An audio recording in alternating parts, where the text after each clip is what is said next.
আসসালামু আলাইকুম ওয়া রাহমাতুল্লাহি ওয়া বারাকাতুহু। বিসমিল্লাহির রহমানির রহিম। নারায়ণগঞ্জ হাই স্কুল অ্যান্ড কলেজের অষ্টম শ্রেণীর সুপ্রিয় শিক্ষার্থীবৃন্দ, আজ আমি তোমাদের উদ্দেশ্যে অধ্যায় 2 পাঠ 5 হতে 8 বিষয়বস্তু হাজ ও কোরবানি। হাজ ও কোরবানির বিষয়ে আমি পাঠদান করব। শুরুতেই আমরা জেনে নেব যে হাজ শব্দের অর্থ কী।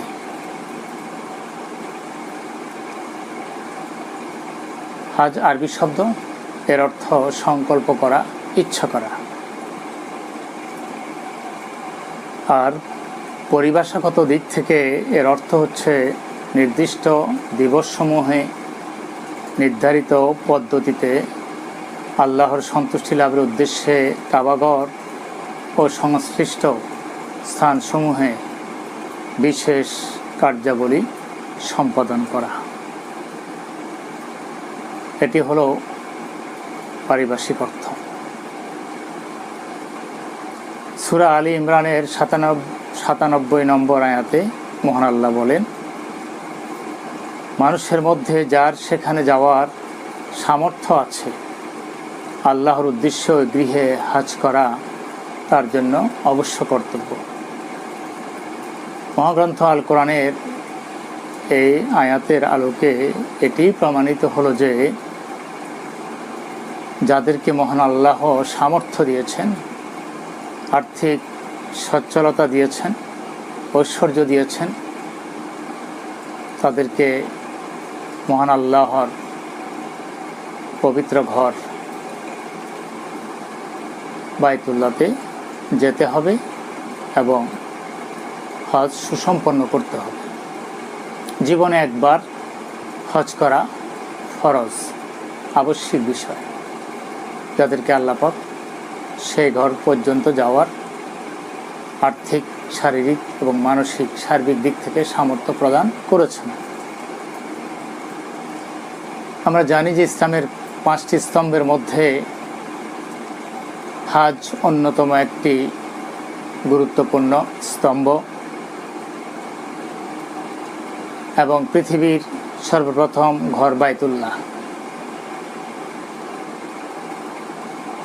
এই ঘরেই গিয়ে এই হাজ সুসম্পন্ন করতে হয়, ঘরকে কেন্দ্র করে এই হাজ সুসম্পন্ন করতে হয়।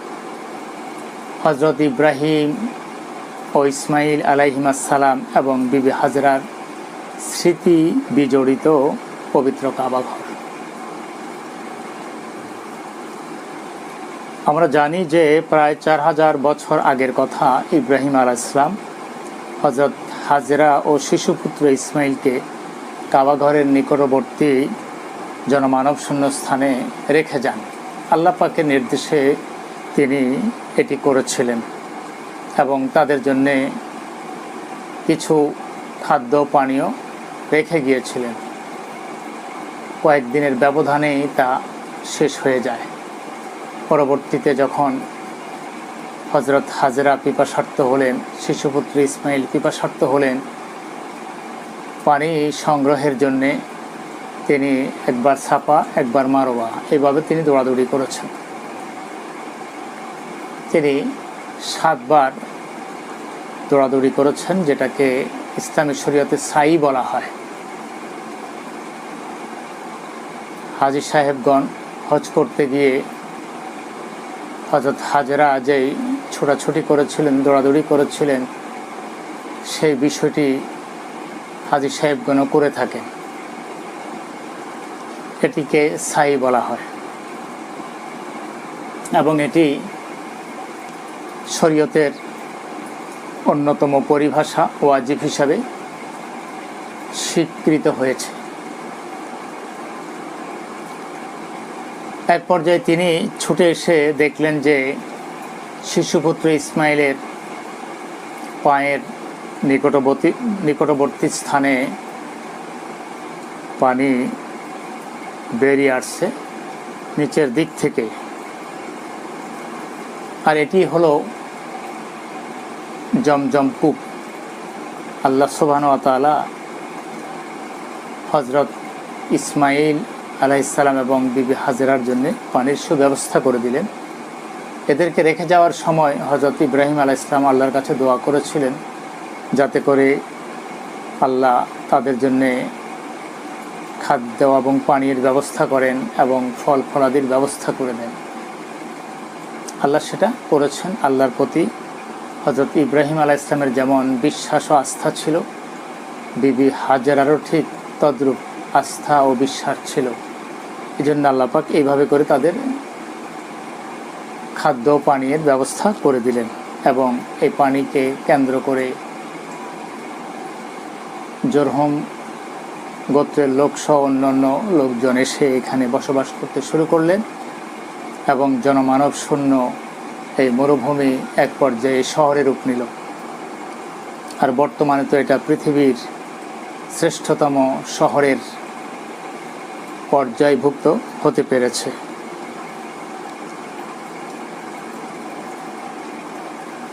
আল্লাহ সুবহানাহু ওয়া তাআলা হযরত ইব্রাহিম আলাইহিস সালামকে জীবনে বহুবার পরীক্ষা করেছিলেন। অন্যতম আরেকটি পরীক্ষা হলো কোরবানি। যখন ৮৬ বছর বয়সে তিনি এই সন্তান পেলেন, আস্তে আস্তে করে যখন ধীরে ধীরে সে একটু বড় হলো, চলাফেরা করতে পারে, বাবার সাথে এদিকে সেদিকে যেতে পারে, এমন একটি বয়সের মধ্যে আল্লাহ সুবহানাহু ওয়া তাআলা এই শিশুপুত্র কোরবানির নির্দেশ দিয়েছেন। তিনিও প্রস্তুত হয়েছেন। তিনি শিশুকে বলেছেন, আমি স্বপ্নে দেখতে পাচ্ছি যে আমি তোমাকে জবেহ করছি। সন্তান সাথে সাথে জবাব দিল যে, হে আমার পিতা, আপনি যা কিছু স্বপ্নযোগে দেখেছেন, আল্লাহর পক্ষ থেকে আদিষ্ট হয়েছেন, আপনি সেই কাজ সুসম্পন্ন করুন।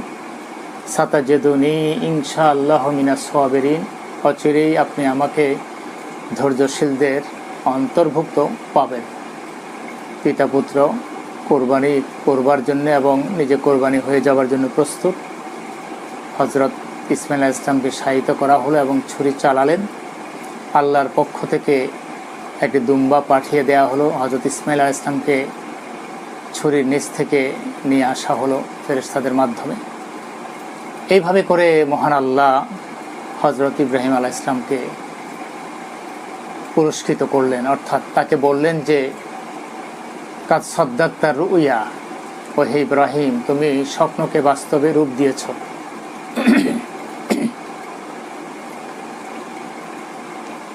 তিনি তো মনে প্রাণে প্রস্তুত ছিলেন এবং তিনি ছুরি চালিয়েছেন, কিন্তু সে ছুরি ইসমাঈল আলাইহিস সালামের গলদেশে চালিত না হয়ে দুম্বার গলদেশে চালিত হয়েছে।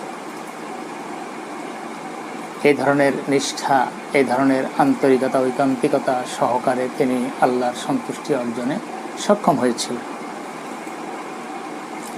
আমরা জানি যে তাকে অগ্নিকুণ্ডেও নিক্ষিপ্ত হতে হয়েছে, তাতেও তিনি তাওহীদের এই বাণী প্রচার থেকে পিছপা হননি। পুরো জীবনটাই তার পরীক্ষা, তিনি এই পরীক্ষাতে উত্তীর্ণ হয়েছেন। এইভাবে করে ইব্রাহিম এবং ইসমাঈল আলাইহিস সালাম তারা দুজনে, পূর্বের কাবাঘরের অস্তিত্ব ছিল না, এটা ধ্বংস হয়ে গিয়েছিল। পরবর্তীতে ইব্রাহিম এবং ইসমাঈল আলাইহিস সালাম সন্তান এবং পিতা দুজনে মিলে কাবাঘরকে পুনর্নির্মাণ করেন। আল্লাহ সুবহানাহু ওয়া তাআলা তাদেরকে দিয়ে এই কাবা নির্মাণ করিয়েছিলেন। সুতরাং এই কাবা এবং এই যে আল্লাহর সন্তুষ্টির জন্যে সন্তানকে কোরবানি দিয়ে দেয়া এবং স্ত্রী ও শিশু সন্তানকে জনমানব শূন্য ময়দানে রেখে আসা, তিনি সব কিছু করতে পেরেছিলেন আল্লাহর সন্তুষ্টির জন্যে। আল্লাহর প্রতি তার অবিচল আস্থা ও বিশ্বাস ছিল বিধায় তিনি এটা করতে সক্ষম হয়েছিলেন। আর যে ঘর তিনি নির্মাণ করেছেন সেই ঘরকে কেন্দ্র করে হজ সুসম্পন্ন হয়। আর এই ক্ষেত্রে কিছু জিনিস রয়েছে যেগুলো ফরজ বা আবশ্যিক বিষয়। হজ্জের 3টি ফরজ রয়েছে, মানে এই 3টি বিষয় অবশ্যই করতে হবে, অলঙ্ঘনীয় এবং আবশ্যিক বাধ্যতামূলক বিষয়। যেমন একটি হলো ইহরাম বাঁধা, দ্বিতীয়টি আরাফাতে অবস্থান করা, তৃতীয়টি তাওয়াফে জিয়ারত অর্থাৎ কাবাঘর জিয়ারত করা। এইভাবে 5টি ওয়াজিব রয়েছে। মুজদালিফায় অবস্থান, সাই করা অর্থাৎ দৌড়াদৌড়ি করা, সাফা মারওয়াতে, কঙ্কর নিক্ষেপ করা, তাওয়াফে বিদায় তাওয়াফ যেটাকে বলা হয়, মাথা মুড়ানো বা চুল ছাটা, এগুলো হলো ওয়াজিবের অন্তর্ভুক্ত। এইভাবে করে কিছু সুন্নাত রয়েছে। আমি সবগুলো সুন্নাত বলছি না, গুটি কয়েক সুন্নাতের কথা বলছি। আমাদের বাকিগুলো আমরা আমাদের পাঠ্য বই দেখে ভালোভাবে জেনে নেব। হজ্জের সুন্নাত 10টি, এর মধ্যে একটি হলো তাওয়াফে কুদুম বা আগমনী তাওয়াফ, দ্বিতীয়টি হলো হাজরে আসওয়াদ থেকে তাওয়াফ শুরু করা, তৃতীয়টি জিলহজ্জের 7 তারিখ মক্কায়, 9 তারিখ আরাফায় এবং 11 তারিখ মিনায় খুতবা প্রদান। 4 হলো আরাফায় গোসল, আরাফাতে গোসল করা সম্ভব হলে। 5 হলো ইহরামের আগে গোসল করা।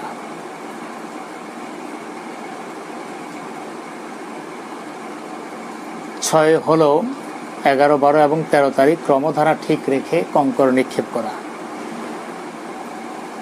এইভাবে ফরজ, ওয়াজিব এবং সুন্নতগুলো প্রতি লক্ষ্য রেখেই হজ সুসম্পন্ন করতে হয়, তাহলে সে হজটি যথাযথ এবং সার্থক মানের হজ হিসাবে মহান আল্লাহর কাছে পরিগণিত হয়। তো সংক্ষেপে আমরা হজ কেন্দ্রিক যে কথাগুলো বললাম, এর আলোকে আমি 4টি প্রশ্ন নিয়ে তোমাদের সাথে আরেকটু আলোচনা করব। সেটি হলো, প্রথম যে প্রশ্নটি জ্ঞানমূলক, সেটি হলো হজ শব্দের অর্থ কী? হজ শব্দের অর্থ হলো ইচ্ছা করা, সংকল্প করা। দ্বিতীয় প্রশ্নটি, আরাফাতে অবস্থান করা জরুরি কেন? আমরা জানি যে 9 জিলহজ তারিখে আরাফাতে অবস্থান করতে হয়, আর যেটাকে উকুফে আরাফা বলা হয়।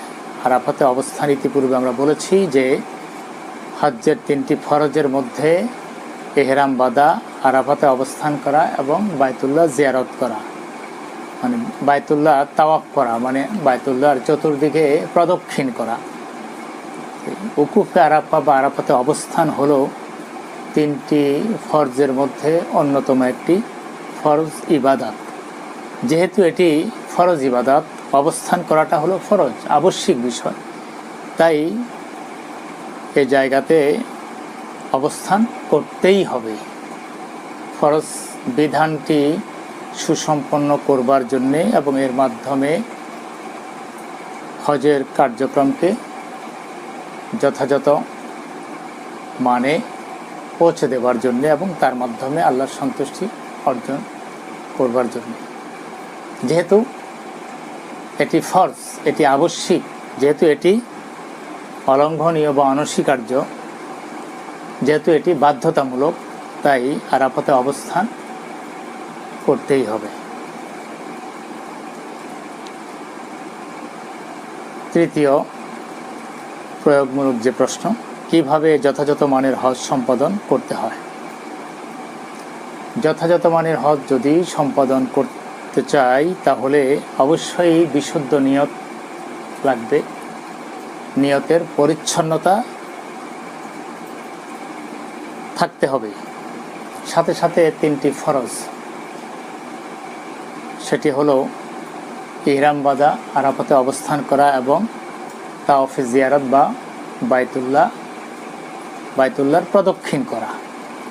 এগুলো যথাযথভাবে সুসম্পন্ন করতে হবে। এবং 5টি ওয়াজিব, সেটি হলো মুজদালিফায় অবস্থান, সাই করা বা সাফা মারওয়াতে দৌড়াদৌড়ি করা যেটাকে বলা হয়, কঙ্কর নিক্ষেপ করা।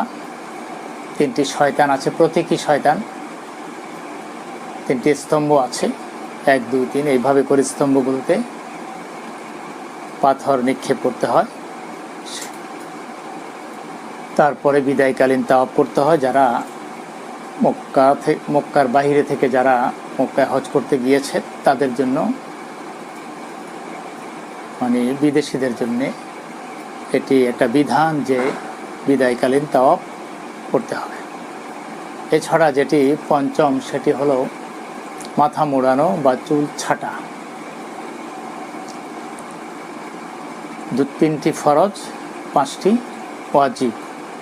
এছাড়া আরও যেই সুন্নাতের কথা বলেছি, তাওয়াফে কুদুম, হাজরে আসওয়াদ থেকে তাওয়াফ শুরু করা, জিলহজের 7 তারিখ মক্কায়, 9 তারিখ আরাফায় এবং 11 তারিখ মিনায় যে খুতবা দেয়া,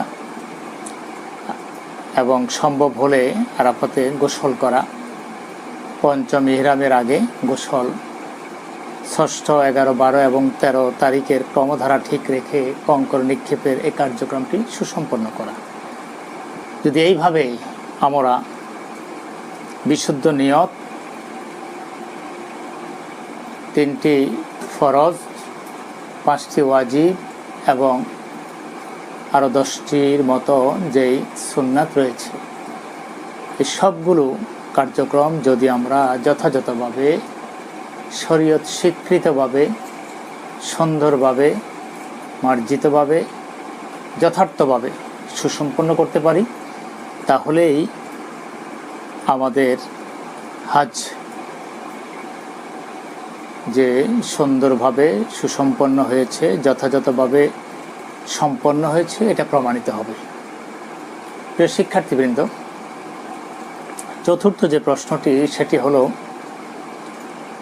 হজ্জের গুরুত্ব বিশ্লেষণ করা। হজ্জে একটি গুরুত্বপূর্ণ বিধান, এটা বিশ্লেষণ করতে বলা হয়েছে। হজ গুরুত্বপূর্ণ বিধান এই জন্যে যে ইসলামের 5টি স্তম্ভ রয়েছে, 5টি স্তম্ভের উপরে ইসলাম প্রতিষ্ঠিত হয়েছে। এই 5টির মধ্যে হজ হচ্ছে অন্যতম একটি স্তম্ভ। যেহেতু এটি ইসলামের অন্যতম স্তম্ভ, তাই এটি গুরুত্বের দাবিদার, গুরুত্ববহ একটি বিধান। এদিক থেকে এটি গুরুত্বপূর্ণ।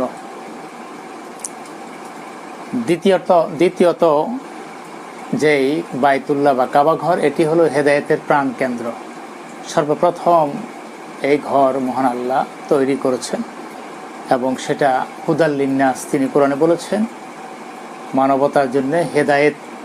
তার মানে মানুষ এই ঘরকে কেন্দ্র করে দিক নির্দেশনা পাবে, পথ নির্দেশনা পাবে মহান আল্লাহর কাছে উপনীত হওয়ার জন্যে। এটি হলো হেদায়েতের প্রাণ কেন্দ্র। এদিক থেকে এটি একটি গুরুত্বপূর্ণ বিধান হজটি। এবং এছাড়া এটি হলো ইসলামের অন্যতম একটি ফরজ ইবাদত। ইসলামের অনেকগুলো ফরজ ইবাদতের মধ্যে এটি একটি অন্যতম ফরজ ইবাদত। এরপরে চতুর্থত যেটি, সেটি হলো এটি আল্লাহর নির্দেশ। পঞ্চম হলো ইব্রাহিম আলাইহিস সালামের আহ্বান।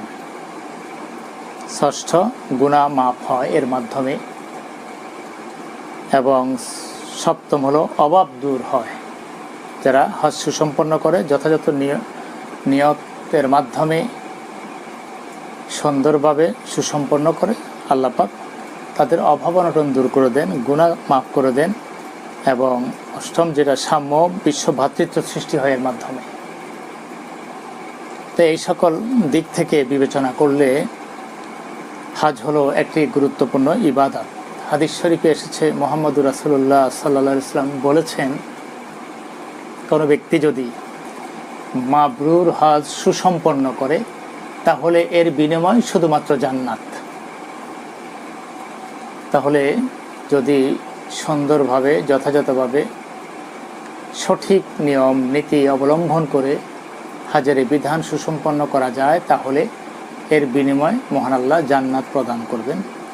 এটা কতটা সুখকর এবং প্রশান্তিদায়ক সংবাদ। নবীজি আরও বলেছেন, কোনো ব্যক্তি যদি নিয়ম নীতি অবলম্বন করে কোরআন হাদিস মোতাবেক হজ্জের আনুষ্ঠানিকতা সুসম্পন্ন করে, তাহলে এই ব্যক্তি এতটা নিষ্পাপ হয়ে যায় যেন তার মা তাকে প্রসব করেছেন এইমাত্র। অর্থাৎ প্রসব করার পরে যেমন শিশুটি নিষ্পাপ থাকে, ঠিক যথাযথ নিয়ম নীতি অবলম্বন করে হজ্জের এই আনুষ্ঠানিকতা সুসম্পন্ন করতে পারলে মহান আল্লাহ সন্তুষ্ট হয়ে তাকে ঠিক এইভাবে নিষ্পাপ বানিয়ে দেন। এটিও আমাদের জন্য একটি কাঙ্ক্ষিত শুভ সংবাদ। আমরা ঠিক সামর্থ্য যদি আমাদের হয়, আমরা ঠিক এইভাবে হজ সুসম্পন্ন করবার জন্য সচেষ্ট হব ইনশাআল্লাহ।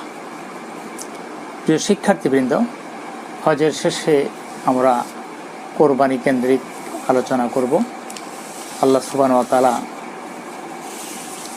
কোরবানিরও একটি বিধান, যেটি ওয়াজিব বিধান, এটি আমাদের জন্য তিনি দিয়েছেন। কোরবানির সমার্থক শব্দ হচ্ছে আল উজহিয়া, অর্থ হলো ত্যাগ বা উৎসর্গ। পরিভাষায় জিলহজ মাসের 10 তারিখ সকাল হতে 12 তারিখ সন্ধ্যা পর্যন্ত আল্লাহর নৈকট্য লাভের জন্য যে পশু জবেহ করা হয় তাকে কোরবানি বলে। আমরা জানি যে 10, 11, 12 এই 3টা দিনই কোরবানি করার সুযোগ রয়েছে।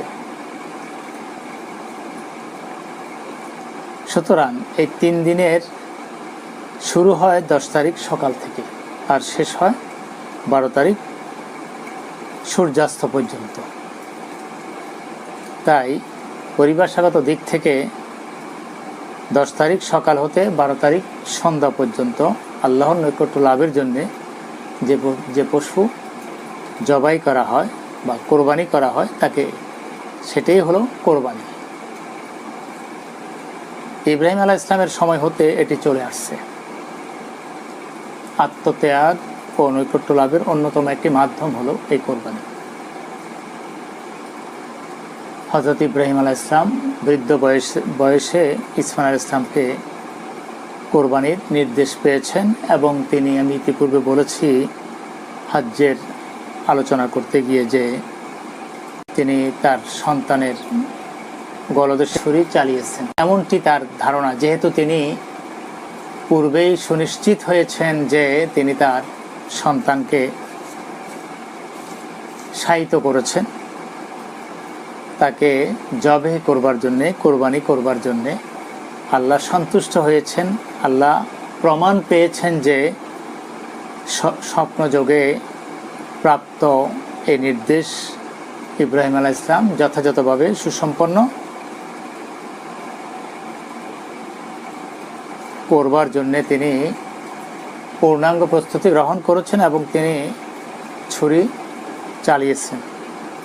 আল্লাহ দুম্বার মাধ্যমে ইসমাঈল আলাইহিস সালামকে সুরক্ষা দিলেন এবং আল্লাহ এই বিষয়টি সূরা আস-সাফফাতের 104 এবং 5 নম্বর আয়াতে এইভাবে বলছেন যে,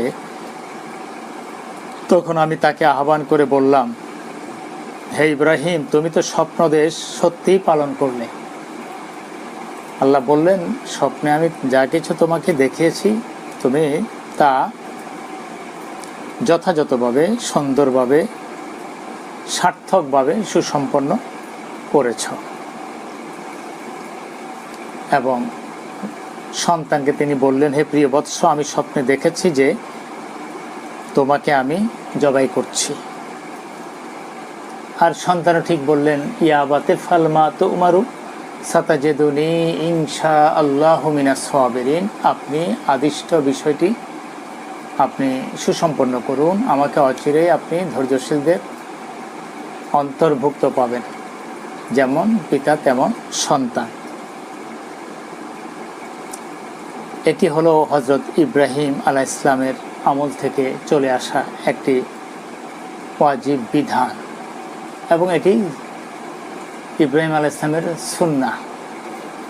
তিনি এই সুন্নাত চালু করেছেন, এই বিধান, এই নিয়ম নীতি, এই রীতি প্রথা তিনি চালু করে গিয়েছেন, এবং এর মাধ্যমে মহান আল্লাহ আমাদের জন্যে সওয়াব রেখেছেন।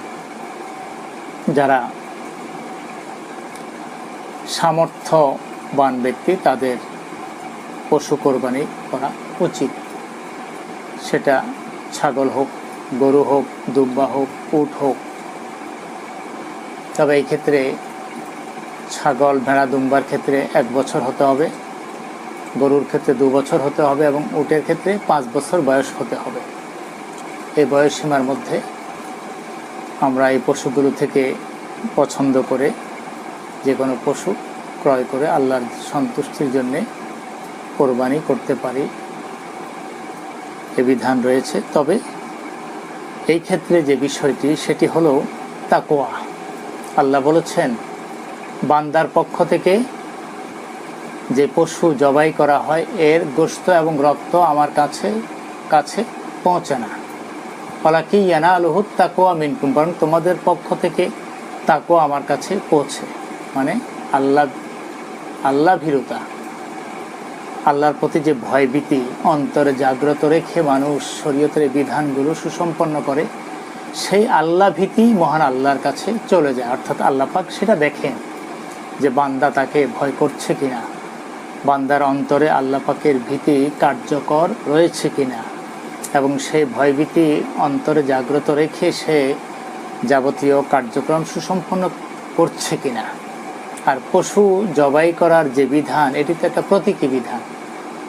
আসলে প্রকৃত অর্থে গরু, ছাগল, ভেড়া, দুম্বাকে যে জবাই করা হচ্ছে, মূলত বিষয়টা নয়। মূলত হলো আমাদের মনের মধ্যে বিরাজিত যে পশু রয়েছে, পশু শক্তি রয়েছে, মূলত সেই পশু শক্তিকে জবাই করা, তাকে কোরবানি করা, তাকে উৎসর্গ করা হলো কোরবানির শিক্ষা। অর্থাৎ মানুষ আল্লাহর সন্তুষ্টির জন্যে জীবন নিতে প্রস্তুত, জীবন দিতে প্রস্তুত। যেমন হজরত ইব্রাহিম আলাইহিস সালাম, তিনি শিশুপুত্রের জীবন নেবার জন্যে আদিষ্ট হয়েছেন, তিনি প্রস্তুতি নিয়ে গলায় ছুরি চালিয়েছেন। আল্লাহ সন্তুষ্ট হয়ে ইসমাইল আলাইহিস সালামকে বাঁচিয়ে দিলেন এবং দুম্বা কোরবানির ব্যবস্থা করে দিলেন। তাহলে তিনি জীবন নেওয়ার জন্য প্রস্তুত ছিলেন। অন্যদিকে হজরত ইসমাইল আলাইহিস সালাম নিজের জীবনকে বিসর্জন দিতে প্রস্তুত ছিলেন। কোরআনের সূরা সফফাতের মধ্যে পিতা এবং পুত্রের এই বক্তব্যগুলো সুন্দরভাবে মহান আল্লাহ বর্ণনা করেছে। তাই এই কোরবানিটা হতে হবে মহান আল্লাহ পাকের সন্তুষ্টি অর্জনের জন্যে। লৌকিকতা করে এই কোরবানি নষ্ট করা যাবে না। এটি শুধুমাত্র আল্লাহর সন্তুষ্টি অর্জনের জন্যেই করতে হবে। সেটা যত টাকা দিয়েই হোক না কেন, মানুষ তার সামর্থ্য মোতাবেক। তবে দেখতে হবে এই পশু যেন একটু পরিচ্ছন্ন হয়, সুন্দর হয়, দেখতে শুনতে যেন একটু মার্জিত হয়, সবাই যেন দেখে খুশি হয়। এমন একটি জন্তু আল্লাহর সন্তুষ্টির জন্য কোরবানি করতে হবে। আর এই কোরবানির মাধ্যমে নিজের জীবনকে কোরবানি করে দেওয়ার মতো মনমানসিকতা নিয়ে আল্লাহ পাকের সন্তুষ্টি অর্জনের লক্ষ্যে শরীয়তের যাবতীয় বিধিবিধান সুসম্পন্ন করতে হবে। এইভাবে যদি আমরা কোরবানিটাকে অনুভব করতে পারি, তাহলে সেই কোরবানি আমাদের জন্যে পুরস্কার হিসেবে পরকালে ধরা দেবে।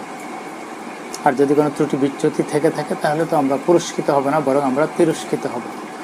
প্রিয় শিক্ষার্থীবৃন্দ, স্বল্প পরিসরে কোরবানি নিয়ে যে কথাগুলো, যে আলোচনা আমি করেছি বা কথাগুলো বলেছি, সে আলোকে 4টি প্রশ্ন তোমাদের উদ্দেশ্যে তুলে ধরছি এবং প্রশ্নের সাথে সাথে উত্তরগুলো আমি বলে দিচ্ছি। যেমন কোরবানি শব্দের সমার্থক শব্দ কি?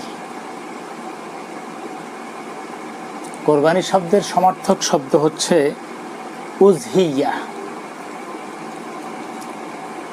একার্থকবোধক শব্দ, যার অর্থ হলো ত্যাগ করা বা উৎসর্গ করা। দ্বিতীয়ত অনুধাবনমূলক যে প্রশ্ন, কোরবানি পরিত্যাগকারীকে ঈদগাহের নিকটবর্তী হতে নিষেধ করা হলো কেন? প্রিয় নবী হযরত মুহাম্মদ সাল্লাল্লাহু আলাইহি ওয়াসাল্লাম বলেছেন, হাদিসে রয়েছে যে ব্যক্তিকে মহান আল্লাহ সামর্থ্য দিয়েছেন, সক্ষমতা দিয়েছেন, অর্থ দিয়েছেন, বিত্ত দিয়েছেন, বৈভব দিয়েছেন, ঐশ্বর্য দিয়েছেন, সেই ব্যক্তি যদি কোরবানি না করে তাহলে সে যেন আমার ঈদগাহে না আসে। তাহলে এখানে যে প্রশ্নটি করেছি যে কোরবানি পরিত্যাগকারী বলতে এখানে ওই ব্যক্তিকে বোঝানো হয়েছে যে ব্যক্তির উপরে কোরবানির বিধান ছিল ওয়াজিব, আবশ্যিক বিধান, তাকে আল্লাহ সে ধরনের সামর্থ্য দিয়েছিলেন, কিন্তু তিনি বিষয়টিকে উপেক্ষা করেছেন, অগ্রাহ্য করেছেন, অবমূল্যায়ন করেছেন। তিনি ভেবেছেন না দিলেই কি হয়।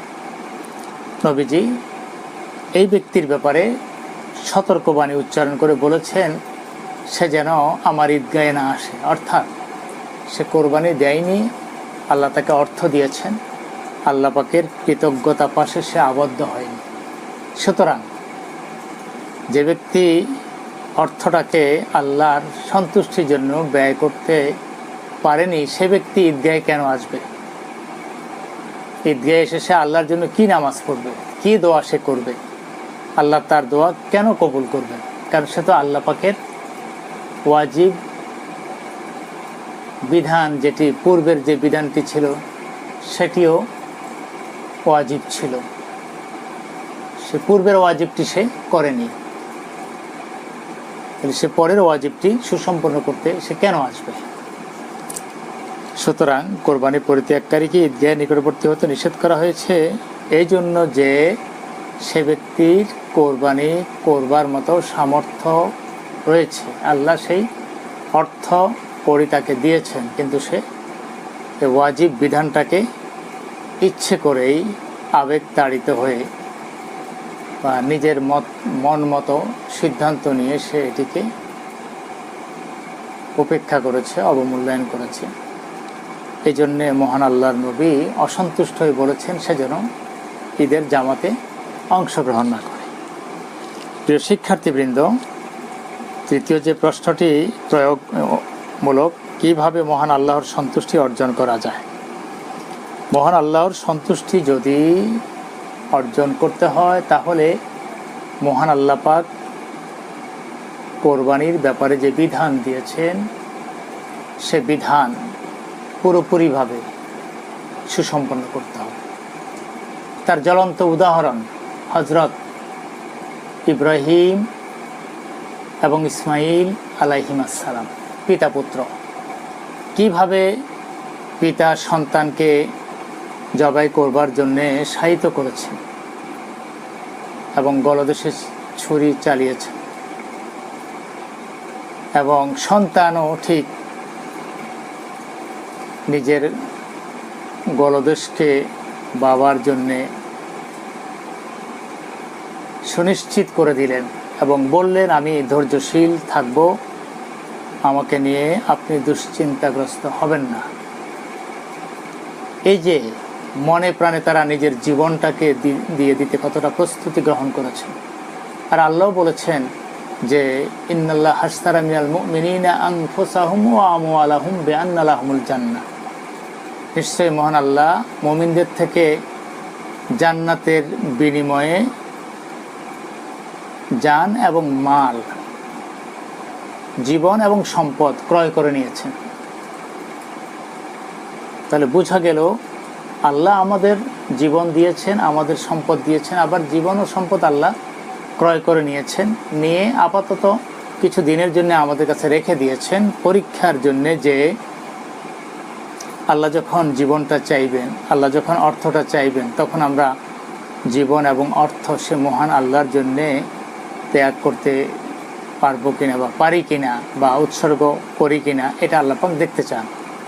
হযরত ইব্রাহিম এবং ইসমাইল আলাইহিস সালাম দুজনে সেটা দেখিয়েছেন এবং তারা মহান আল্লাহ পাকের সন্তোষভাজন বান্দাদের অন্তর্ভুক্ত হতে পেরেছিলেন।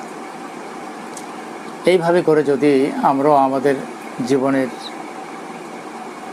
প্রতিটি ক্ষেত্রে মহান আল্লাহ পাকের সন্তুষ্টির জন্য যদি আমরা আমাদের জীবনটাকে ব্যয় করতে পারি, অতিবাহিত করতে পারি, অতিক্রম করতে পারি, জীবন এবং সম্পদকে যদি আমরা উৎসর্গ করতে পারি, ত্যাগ করতে পারি আল্লাহর সন্তুষ্টির জন্য, তাহলে অবশ্যই আমরা কোরবানির মাধ্যমে বা জীবন ও সম্পদ উৎসর্গ করার মাধ্যমে আল্লাহর সন্তুষ্টি অর্জন করতে সক্ষম হব। আর যদি কোনো রকমের ত্রুটি বিচ্যুতি থেকে যায়, যদি জড়তা থেকে যায়, দুর্বলতা থেকে যায়, আর যদি জীবন এবং সম্পদকে নিজের মনে করে নিজের মতো করে যদি ব্যয় করি, তাহলে মহান আল্লাহর কাছে আমরা পুরস্কৃত না হয়ে বরং তিরস্কৃত হব। তাই এ ব্যাপারে আমাদেরকে সতর্কতা অবলম্বন করতে হবে, যেন আমরা জীবনের প্রতিটি পদক্ষেপ আল্লাহ পাকের সন্তুষ্টির মাধ্যমে দিতে পারি। প্রতিটি পদক্ষেপ দেওয়ার ক্ষেত্রে যেন আল্লাহ পাকের সন্তুষ্টির বিষয়টিকে বিবেচনায় রেখে যেন দিতে পারি। আল্লাহ আমাদের তৌফিক দান করুন। চতুর্থ যে প্রশ্নটি সেটি হলো কোরবানির গুরুত্ব বিশ্লেষণ করা। এই কোরবানি কেন গুরুত্বপূর্ণ? যেহেতু এই কোরবানি হযরত ইব্রাহিম আলাইহিস সালামকে মহান আল্লাহ নির্দেশ দিয়েছেন এবং তিনি সেটা প্রমাণ করেছেন। আল্লাহ সন্তুষ্ট হয়ে সন্তানের জীবন না নিয়ে সন্তান তাকে ফিরিয়ে দিয়েছেন এবং দুম্বা পাঠিয়ে পশু কোরবানির একটা বিধান তিনি চালু করেছেন। পূর্বের নবীদের উম্মতদের ক্ষেত্রে কোরবানিকে আকাশ থেকে আগুনে সে জ্বালিয়ে পুড়িয়ে নিয়ে যেত। এটাই প্রমাণিত হতো যে আল্লাহ তার প্রতি সন্তুষ্ট হয়েছে। আর যার কোরবানি আল্লাহর কাছে প্রত্যাখ্যাত হতো, সেটিকে আকাশ থেকে আগুন এসে পুড়িয়ে দিত না। কিন্তু মুহাম্মদ সাল্লাল্লাহু আলাইহি ওয়াসাল্লামের উম্মতের জন্য মহান আল্লাহ এই সুযোগ করে রেখেছেন যে আল্লাহর নামে কোরবানি জবাই করা যাবে পশু, এবং সেটা খাওয়া যাবে। সেটা খাওয়াটা বৈধ, সেটা ভোগ করাটা বৈধ। এই দিক থেকে এই কোরবানির গুরুত্ব প্রমাণিত হয়েছে, যেহেতু এটা আল্লাহর বিধান, যেটা ইব্রাহিম আলাইহিস সালামের সুন্নাহ, এবং যেহেতু এটি হযরত মুহাম্মদ সাল্লাল্লাহু আলাইহি সাল্লাম আমাদের কাছে তুলে ধরেছেন এবং বলেছেন এটি তোমাদের জাতির পিতা হযরত ইব্রাহিম আলাইহিস সালামের সুন্নাহ, মানে তিনি এই নিয়ম নীতি চালু করে গিয়েছেন, আমিও করছি, তোমরা এটি করবে। তাহলে কোরআন হাদিস থেকে প্রমাণ মিলছে যে এটি একটি গুরুত্বপূর্ণ বিধান, যেটি কোরআন স্বীকৃত, যেটি হাদিস স্বীকৃত, এবং যেটি করেছেন আমাদের জাতির পিতা হযরত ইব্রাহিম আলাইহিস সালাম। এই সকল কারণেই কোরবানির গুরুত্ব রয়েছে এবং একে গুরুত্বের সাথে আমাদের সুসম্পন্ন করতে হবে। এ ব্যাপারে কোনো রকমের অলসতা, কোনো রকমের দুর্বলতা, জড়তা যেন আমাদেরকে এই পথে কোনো প্রতিবন্ধকতা সৃষ্টি না করতে পারে, সেদিকে আমাদের সজাগ দৃষ্টি নিবদ্ধ করতে হবে। প্রিয় শিক্ষার্থীবৃন্দ, কোরবানি যে আমরা দিই, সে কোরবানির ক্ষেত্রে নবীজি যেটা করতেন সেটা হলো এই যে 3 ভাগে বিভক্ত করতেন। একটা অংশ নিজেরা ভোগ করতেন, একটা অংশ আত্মীয় স্বজনের মাঝে বিলিয়ে দিতেন, এবং আরেকটি অংশ গরিব দুঃখীদের মাঝে বন্টন করে দিতেন। এইভাবে করে আমরাও কোরবানির ক্ষেত্রে এই বিষয়গুলোকে চিন্তায় রেখে কোরবানি কেন্দ্রিক যাবতীয় কার্যক্রম আমরা সুসম্পন্ন করব। প্রিয় শিক্ষার্থীবৃন্দ, হজ এবং কোরবানি কেন্দ্রিক স্বল্প পরিসরে আমি সংক্ষেপে যে কথাগুলো বললাম, এগুলো তোমরা বারবার শুনবে এবং বোঝার চেষ্টা করবে। সাথে সাথে পাঠ্য বইটি নিয়েও বসবে এবং এ দুটি বিষয়কে সামনে রেখে পাঠ্য বইয়ের আলোচনার শুরু থেকে শেষ পর্যন্ত বারবার অধ্যয়ন করবে। পরবর্তী সময়ে দুটি জিনিসকে সমন্বয় করে আত্মস্থ করে কণ্ঠস্থ করে এটি তুমি তোমার নিজের ভাষায় পরীক্ষার খাতায় উপস্থাপন করবে, তাহলেই তোমার উত্তর হবে যথাযথ এবং সার্থক। এইভাবে যদি তুমি পরীক্ষাতে অংশগ্রহণ করো তাহলে ইনশাআল্লাহ তুমি ভালো ফলাফল করবে। আল্লাহ তোমাদেরকে সুস্থ রাখুন, সুন্দর রাখুন এবং ভালো ফলাফল করার তৌফিক দান করুন।